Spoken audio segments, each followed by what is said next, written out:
Well, decorating for the holidays is really something that most people enjoy, but it can be challenging considering the number of family members that show up. Sometimes you don't have enough plates, sometimes you don't have enough napkins. So today, Chef Steve Wilson, he is joining us again and again. He is the CEO of Minute Events Catering here in Capitol Heights, and he's going to kind of walk us through what we should do when we're setting the table. So I really want to start with this one. This is your basic setting that you really want to have on your table. Tell me, what's the red part called at the bottom? The red part is called the charger plate, and it's just used for decor, and that's what you put your actual dinner plate on.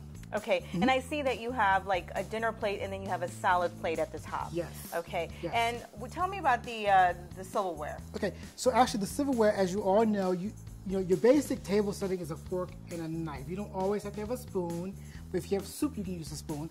But your fork should always go on the left, and your knife should always go on the right. So here we have kind of a medium budget setting, and this is very, very pretty. Tell me what's going on here. Okay, so this is more of an elegant setting. You have your off-white china and your flatware with gold. This is actually 14 karat gold. Okay? Wow. So you have several different plates here. You have your dinner plate, you have your appetizer plate, you also have your salad plate, and then you also have your soup bowl. Okay, and so this is really the top of the line. Yes. Okay. Yes. And I see that, you know, in the whole setting, you have used some very festive colors, the off-white, the gold, the red, and these things can brighten up the table. Yes, yes. You stay within tradition, the holiday tradition, your reds, your greens, your ivories, your whites. You can't go wrong with those colors. Thanksgiving can be very expensive. Yes. Food is expensive. Yes. Getting everybody in, you're traveling, it can all be expensive. Yes. So folks may not have a lot of money to spend on a table setting or a centerpiece. Right. This here is a perfect example of what you can do with stuff, even from a dollar store, you say. That's right. I call this your holiday on a budget. Okay. Your holiday on a budget. And most of these things you can get from your local Costco or BJ's, and it's disposable. So you don't have to worry about washing the dishes. You can just eat and throw it in the trash, and you're done. And this is all disposable. And all of this right here, even the charger is disposable? Not the charger, but just your dinner plate and your salad plate is disposable. And your fork and your knife is disposable as well. You know, of course, everyone loves the real candle. It's beautiful. But when you have kids around, pets around, it may not always work for you. And you think the battery-operated ones are just as beautiful. Yes, just as beautiful. And you know what? You can actually reuse these time and time and time again. Unlike these candles that actually burn, these you can use, you turn them off, you can reuse them year after year after year, and you can get them from any local store. Use what you have. Don't go out and buy new items for the holiday season. Use what you already have in your kitchen. Even if you have a regular glass, even if you have this kind of a glass, get a thinner candle. Put the candle in this glass, light it, put it on your table. Use what you have. Don't go out and break the bank for decor. And I see you also added the cranberries to the side there to give it a little bit of... give it a little bit of color. Yes, and I thought this was really cute, and that is that you can just buy these decorative little Christmas trees, and you can actually find them at discounted stores, and you can just put those towards the side and kind of create like a little winter wonderland on your table. Exactly, and then once you're done with Thanksgiving, you can reuse all these items again for Christmas. All right. Well, Chef, certainly some great tips. Thank you. A very happy holiday to you and your family. You too. Thank you so much. And we want to thank all of you for joining us. And, of course, we're wishing you and your family a very happy Thanksgiving. Want to send it back to you all in the studio. Happy Thanksgiving.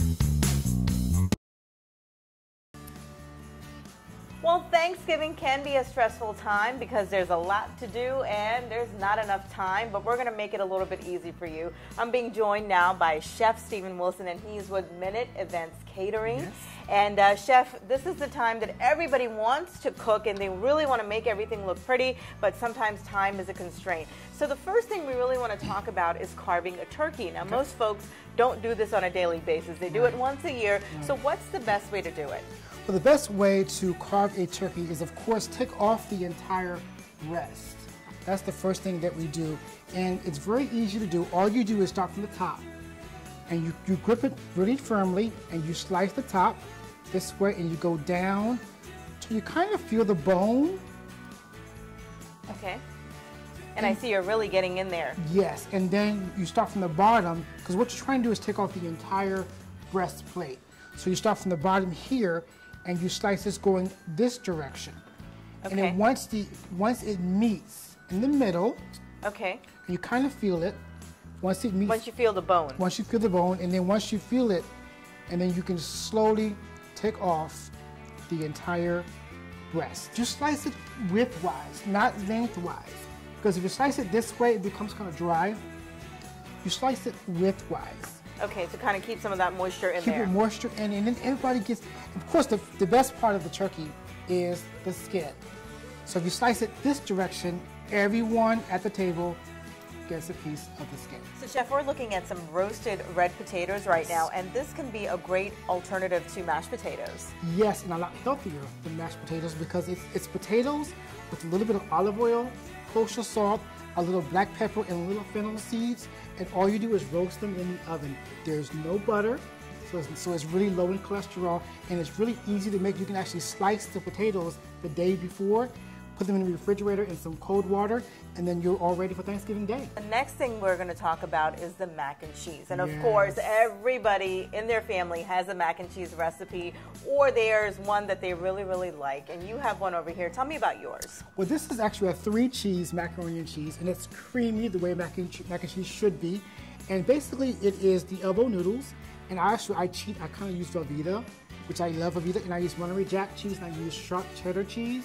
And I use a little bit of butter and a little bit of milk, and that's it. And it's really easy to make.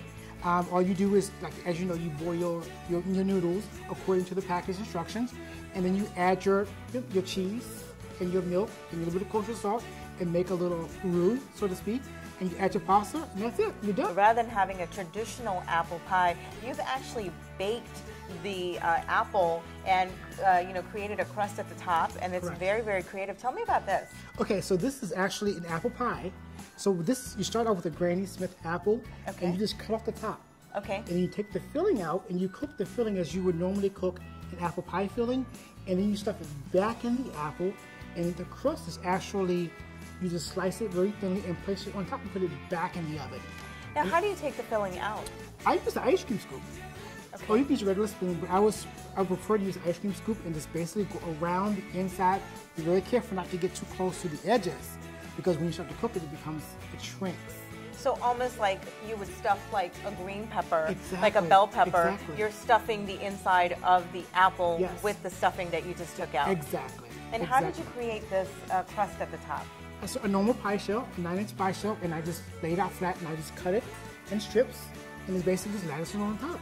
Wow. And then how long do you bake it for? 15 minutes, the most, depending upon how thick the apple is, on 350, of course, and then 15 minutes, and you're done.